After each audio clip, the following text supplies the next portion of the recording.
जब मिले भीमराव अंबेडकर और सुभाष चंद्र बोस। आज डॉक्टर भीमराव अंबेडकर का जन्मदिन है। वह मऊ में 18 अप्रैल 1891 को पैदा हुए थे।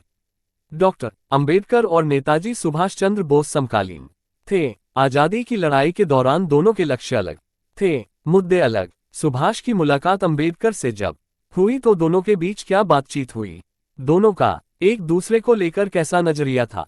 डॉक्टर भीमराव अंबेडकर और सुभाष चंद्र बोस। डॉक्टर भीमराव अंबेडकर 14 अप्रैल 1891 के दिन मऊ में पैदा हुए थे। इसके बाद अपनी मेधा और संघर्ष के बल पर वह उस शीर्ष पर पहुंचे कि सभी के लिए एक उदाहरण बन गए। देश का संविधान बनाने वाली समिति के वो अध्यक्ष थे। अंबेडकर तार्किक शख्सियत थे। उनके तर्कों और बातों का लोहा बड़े से बड़े नेता ने माना। अंबेडकर और नेताजी सुभाष चंद्र बोस लगभग एक ही दौर के नेता थे। दोनों ही अपने समय में अलग वर्ग और लोगों के बीच खासे लोकप्रिय थे। आजादी की लड़ाई के दौरान दोनों के लक्ष्य अलग थे, मुद्दे अलग। सुभाष की मुलाकात अंबेडकर से सिर्फ एक बार 1940 में मुंबई में हुई। तब सुभाष यूरोप से लौटे थे।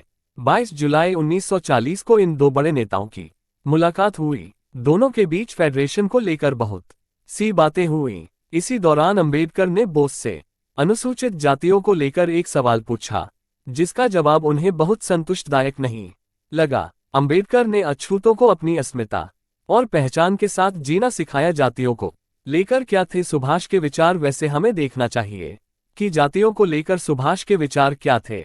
उन्होंने एक भाषण में इस बारे में क्या कहा था, ये उनका चर्चित भाषण था। भाषण का विषय था भारत की मूलभूत समस्याएं। इसे उन्होंने टोक्यो विश्वविद्यालय में टीचर्स और स्टूडेंट्स के सामने नवंबर 1944 में दिया था। जातियों के संबंध में नेताजी के भाषण के अंश। जहां तक जाति का सवाल है, हमारे लिए ये आज कोई समस्या नहीं है, क्योंकि प्राचीन काल में जिस तरह की जाति थी वो आज नहीं है।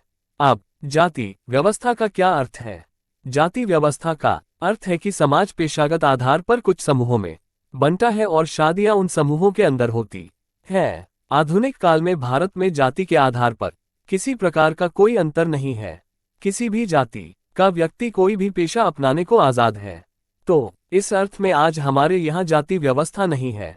फिर सवाल विवाह का रह जाता है।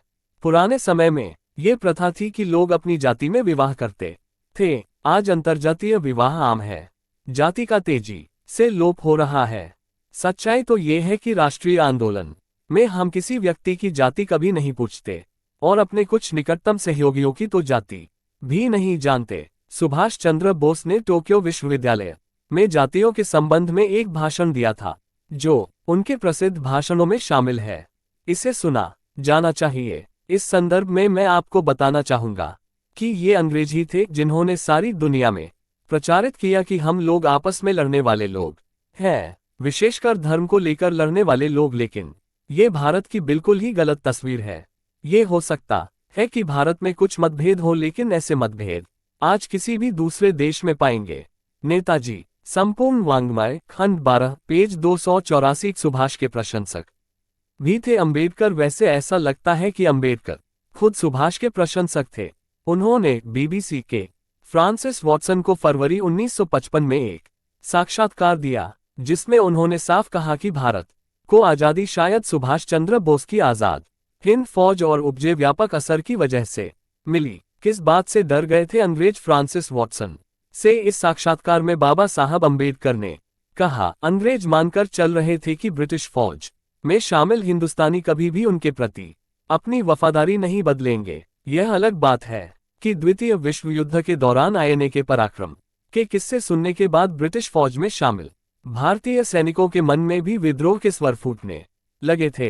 इसके अलावा आईएनए के 40,000 सैनिकों के भारत आने की खबर ने भी अंग्रेजों को महसूस करा दिया कि इस देश में अब उनका राज करना मुश्किल है। ये देश बदलने लगा है।